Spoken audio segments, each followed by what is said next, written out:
बिस्मिल्लाहिर्रहमानिर्रहीम। अस्सलाम वालेकुम। 9th क्लास कैसे हैं बच्चों आप सब।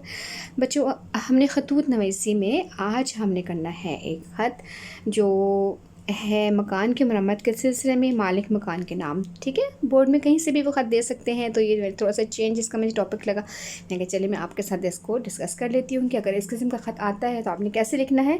आपको जैसे डिटेल बताई गई थी कि शुरू आपने कैसे करना है, कमरा इम्तिहान, ठीक है, अलिफ बे जीम नीचे लिखना है, डेट डालनी है, आपने मौजूदा डेट डालनी है जो डेट है। फिर आपने स्टार्ट कैसे करना है, मोहतरमी और मुकरमी शेख साहिब, फिर आपने अस्सलाम वालेकुम। ठीक है, इससे पहले मैं आपकी खिदमत में 2 अदद ख़त लिख चुका हूँ, हनूस जवाब से महरूम हूँ, मैं आपका किराएदार हूँ। गुजारिश है कि मैं अपने 2 ख़तों में मकान के मरम्मत के बारे में लिख चुका हूँ। आपकी तबा नाजुक ने यह गवारा ना किया कि ख़त के रसीद ही दे देते। आप तो मालिक मकान हैं और उसके दरो दीवार की छतों, उसके दरवाज़ों, उसकी खिड़कियों के बारे में बखूबी वाकिफ़ हैं।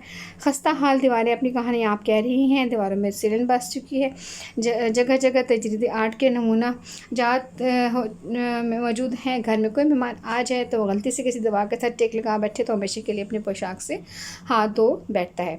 मकान के अंदर घुसने से पता चलता है कि मकान मुझे दड़ों और हड़प्पा की खुदाई के दौरान मिला। सफ़ेदी का रंग न जाने कब से गायब हो चुका है। जितने भी रंग घर में नज़र आते हैं, हम उसमें से कोई भी रंग इस रंग से नहीं मैच खाता। ये चंद शौक़ और शंग बातें आपके लिए गोश गुजार हैं कि आप मेरे मेहरबानों में शुमार होते हैं, क्योंकि आपने मेरे सर को उस छत फराहम की जब अहले मोहल्ला मुझ तालिब इल्म को देखकर नाक मुँह चढ़ाते थे। अगर अखराजात मरम्मत ज़्यादा हैं तो खाकसार एडवांस की शक्ल में वाजिबात अदा करने के लिए भी तैयार है।